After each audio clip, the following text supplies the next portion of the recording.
తమిళ హీరోలందరూ టాలీవుడ్కు పరిగెత్తుకుంటూ వస్తుంటే తెలుగు హీరోలేమో కోలీవుడ్ డైరెక్టర్స్ వైపు చూస్తున్నారు. ఇటీవల శంకర్కు ఛాన్స్ ఇచ్చి చేతులు కాల్చుకున్నాడు రామ్ చరణ్. ప్రస్తుతం అట్లీతో బిగ్ బడ్జెట్ ఫిల్మ్ చేస్తున్నాడు అల్లు అర్జున్. త్వరలోనే నెల్సన్తో సినిమా అంటున్నాడు టైగర్. ఇప్పుడు ఇదే దారిలో న్యాచురల్ స్టార్ కూడా కోలీవుడ్ వైపు చూస్తున్నాడు. అక్కడి స్టార్ డైరెక్టర్తో సినిమా చేస్తానంటున్నాడు. కొత్తదనం కోసమో లేక కోలీవుడ్ ప్రేక్షకులకు దగ్గరవ్వాలనో ఫలానా దర్శకుడి మేకింగ్ లో కనిపిస్తే కిక్ వేరనో మొత్తానికి తమిళం వైపు చూస్తున్న దర్శకుల సంఖ్య రోజు రోజుకు పెరుగుతోంది. ఇందులో ఇప్పుడు నాని చేరిపోయాడు. ఫిల్మ్ ఇండస్ట్రీకి రాకముందు లేదా పరిశ్రమకు వచ్చిన తరువాత ప్రతి హీరోకు కొన్ని డ్రీమ్స్ ఉంటాయి. ఛాన్స్ ఉంటే తమ ఫేవరెట్ డైరెక్టర్ తో సినిమా చేయాలనుకుంటారు. ప్రస్తుతం నాని కల నెరవేరబోతోంది. కోలీవుడ్ లెజెండరీ డైరెక్టర్ మణిరత్నం దర్శకత్వంలో నటించాలి అనేది ఎప్పటి నుంచో నాని అనుకుంటున్నాడు. ఆ డ్రీమ్ నెక్స్ట్ ఇయర్ ఫుల్ఫిల్ కానుంది. కథ రాసుకున్న తర్వాత హీరోల డేట్స్ కోసం ట్రై చేస్తుంటాడు మణిరత్నం. థగ్ లైఫ్ తర్వాత అలాగే ఒక ప్రేమ కథను రాసుకున్నాడు మణిరత్నం. ఇందులో మొదట సింబును అనుకున్నాడు, కుదరలేదు. ఆ తర్వాత విజయ్ సేతుపతి పేరు వినిపించింది. సేతుపతితో కూడా కుదరనట్లుంది. అందుకే నాని పేరు తెరపైకి వచ్చింది. వచ్చే మార్చి నుంచి అంటే నాని చేతిలో ఉన్న ప్యారడైజ్ రిలీజ్ అయిన తర్వాత ఈ ప్రాజెక్టు పట్టాలెక్కే అవకాశాలు ఉన్నాయి అంటోంది కోలీవుడ్. 2025 ఎవరికి ఎంత కలిసి వచ్చిందో తెలియదు కానీ ఆస్కర్ విన్నర్ రెహమాన్ కు బాగా కలిసి వచ్చింది. ఎంతగా అంటే అటు బాలీవుడ్ ఇటు టాలీవుడ్ మూవీస్ కు కావలసినంత క్రేజ్ తెచ్చిపెట్టాయి. అసలే రెహమాన్ కమ్బ్యాక్, పైగా ట్రాక్స్ అన్ని సూపర్ హిట్, మళ్ళీ మూవీస్ కూడా బంపర్ హిట్. ఇది కదా కావాల్సింది అంటున్నారు రెహమాన్ ఫ్యాన్స్. ఆస్కర్ విన్నర్ ఎప్పుడూ బిజీనే. హిట్స్ ఫ్లాప్స్ తో సంబంధం లేని కెరీర్ రెహమాన్ కెరీర్. ఎప్పుడు చూసినా తమిళ హిందీ చిత్రాలకు సంగీతం అందిస్తూనే ఉంటాడు రెహమాన్. కానీ ఈ ఏడాది మాత్రం చాలా ఏళ్లకు టాలీవుడ్ కు వచ్చాడు. రావడంతోనే పెద్దికి అదిరిపోయే ట్రాక్ ఇచ్చాడు. ప్రస్తుతం ఈ song Telugu version 100 million views దాటిపోయింది. మిగతా అన్ని భాషలు కలుపుకుంటే 150 మిలియన్ వ్యూస్ దాటింది. ఏడాది ప్రారంభం నుంచి రెహమాన్ దూకుడు మీదున్నాడు. చావా లాంటి బ్లాక్ బస్టర్ కు సంగీత దర్శకుడిగా వ్యవహరించాడు. సినిమా ఘన విజయంలో తనదైన పాత్ర పోషించాడు. చావా తరువాత మరో హిందీ చిత్రం ధనుష్ హీరోగా నటించిన తేరే ఇష్క్ మేకు కూడా రెహమాన్ సంగీతాన్ని అందించాడు. కట్ చేస్తే ఈ మూవీ కూడా సూపర్ హిట్. బాలీవుడ్ లో ధురంధర్ దూకుడిని తట్టుకుని ఈ చిత్రం ఇంకా స్టడీగా వసూళ్లను కొల్లగొడుతోంది. ఈ సినిమా ఘన విజయంలో కూడా రెహమాన్ మ్యూజిక్ కు చాలా పెద్ద ఇంపార్టెన్స్ ఉంది. తమిళ సినిమాలే ఈ ఏడాదికి అస్సలు కలిసి రాలేదు. కదలిక, థగ్ లైఫ్ సినిమాలు దారుణంగా డిసప్పాయింట్ చేశాయి. 2026లో కూడా రెహమాన్ హవా కొనసాగే అవకాశాలు ఉన్నాయి. పెద్ది తర్వాత రెహమాన్ మ్యూజిక్ కంపోజ్ చేస్తోన్న రామాయణ దీపావళికి విడుదల కానుంది. జైలర్ సీక్వెల్ పై రోజుకో రూమర్ షికారు చేస్తోంది.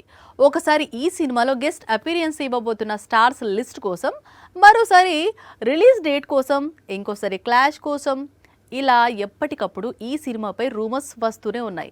ఎప్పటికప్పుడు స్టోరీస్ కనిపిస్తూనే ఉన్నాయి. ఇప్పుడు స్పెషల్ సాంగ్ కోసం దర్శకుడు నెల్సన్ ఏ హీరోయిన్ను సంప్రదించాడు అనేది రూమర్. ఆ రూమర్ కూడా చూద్దాం రండి. జైలర్ మొదటి భాగం రిలీజ్ కి ముందు పెద్దగా బజ్ లేదు. ఎందుకు అంటే డైరెక్టర్ నెల్సన్ అంతకుముందు తీసిన బీస్ట్ పెద్దగా మెప్పించలేకపోయింది. పైగా రజనీకాంత్ కూడా పెద్దగా ఫామ్ లో లేడు. దీంతో రిలీజ్ కి ముందు జైలర్ కు పెద్దగా క్రేజ్ రాలేదు. కానీ వన్స్ అనిరుద్ కంపోజ్ చేసిన కావాలయ్య సాంగ్ రిలీజ్ అయింది. దెబ్బకు జైలర్ కు బజ్ పుట్టుకొచ్చింది. ఇప్పుడు జైలర్ 2 తెరకెక్కుతోంది. జూన్ లేదా ఆగస్ట్ లో సినిమా రిలీజ్ కాబోతోంది. సీక్వెల్ లో సైతం ఒక స్పెషల్ సాంగ్ ప్లాన్ చేశాడు నెల్సన్. మొదట ఈ సాంగ్ ను పూజా హెగ్డేతో ప్లాన్ చేసినప్పటికీ కూలీ కాంబో రిపీట్ చేయటం ఎందుకు అని ఆ అవకాశాన్ని నోరా ఫతేహికి ఇచ్చాడని టాక్ వినిపిస్తోంది. తమిళంలో ఆల్రెడీ కాంచనా 4 లో నటిస్తోంది నోరా. ఇప్పుడు అదే స్పీడ్ లో సూపర్ స్టార్ మూవీలో స్పెషల్ సాంగ్ చేయనుందని తెలుస్తోంది. సినిమాలో మొదటి భాగం దారిలో బోలెడని గెస్ట్ అపీరియన్స్ ఉండబోతున్నాయి. సీక్వెల్ లో ఫహద్ ఫాజిల్, విజయ్ సేతుపతి, విద్యా బాలన్ గెస్ట్ అపీరియన్స్ ఇస్తారని కొద్ది రోజులుగా బాగా ప్రచారం సాగుతోంది. మొదటి భాగంలో విలన్ రోల్ చేసిన వినాయకన్ మరోసారి ప్రతినాయకుడిగా కనిపిస్తాడట. ఎన్టీఆర్ మళ్ళీ బాలీవుడ్ వెళ్తున్నాడా ఏమో. బీటోన్ లో మాత్రం ఇప్పుడు ఇదే హాట్ టాపిక్ గా మారింది. వార్ 2 చేసిన తర్వాత చేతిలో ఉన్న ప్రాజెక్టులన్నిటినీ రీసెట్ చేస్తున్నాడు టైగర్.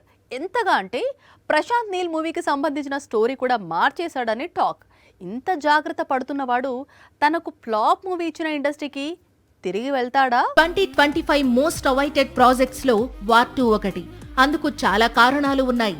ఎన్టీఆర్ బాలీవుడ్ వెళ్లడం, హృతిక్ రోషన్ తో కలిసి నటించడం, యష్ రాజ్ ఫిల్మ్స్ తీసే స్పై యూనివర్స్ లో భాగం కావడం, మొత్తంగా వార్ 2 కు రిలీజ్ కు ముందు కనీ విని ఎరుగని అంచనాలు కనిపించాయి. వన్స్ మూవీ రిలీజ్ అయింది, ఫ్లాప్ అయింది. దీంతో ఎన్టీఆర్ లో బాలీవుడ్ పై డిసప్పాయింట్ మొదలైంది. తన చేతిలో ఉన్న మరో హిందీ చిత్రం దాదాసాహెబ్ ఫాల్కే బయోపిక్ ను హోల్డ్ లో పెట్టేశాడు. ప్రస్తుతానికి తన పూర్తి ఫోకస్ మొత్తం నీల్ తీసే మూవీపైనే ఉందని చెప్పాడు. ఇలాంటి హీరోను ఇప్పుడు వార్ 2 మేకర్స్ మళ్లీ మరో ప్రాజెక్టు కోసం బాలీవుడ్ రమ్మంటున్నారు అనేది ప్రచారం సాగుతోంది. వార్ 2 కు కొనసాగింపు కథ షారుఖ్ ఖాన్ నటించే పఠాన్ 2 లో ఎన్టీఆర్ ను కూడా నటింప చేయాలి అనేది యష్ రాజ్ ఫిల్మ్స్ ప్లాన్ అట. అయితే ఇందుకు ఎన్టీఆర్ ఒప్పుకోకపోవచ్చు అనేది టాలీవుడ్ సర్కిల్స్ చెప్పుకొచ్చే మాట. సీక్వెల్స్ అందు బార్డర్ లాంటి సినిమాకు సీక్వెల్ వేరు. హిందీ ఇండస్ట్రీ ఘనంగా చెప్పుకునే సినిమాల్లో 1997లో రిలీజ్ అయిన బార్డర్ ఒకటి. అలాంటి చిత్రానికి ఇప్పుడు సీక్వెల్ వస్తోంది. మొదటి భాగంలో కనిపించిన హీరోల్లో ఒక సన్నీ డియోల్ మాత్రమే నటిస్తున్నాడు. మిగతా స్టార్ కాస్ట్ మొత్తాన్ని మార్చేశారు. 1971 India Pakistan war back drop లో సన్నీ డియోల్, సునీల్ శెట్టి, అక్షయ్ ఖన్నా ప్రధాన పాత్రల్లో బార్డర్ వచ్చింది. జేపీ దత్తా దర్శకత్వంలో సంచలన విజయం సాధించింది. ఇప్పుడు 28 ఏళ్ల తర్వాత బార్డర్ కు సీక్వెల్ వస్తోంది. వచ్చే ఏడాది జనవరిలో సీక్వెల్ విడుదల కానుంది.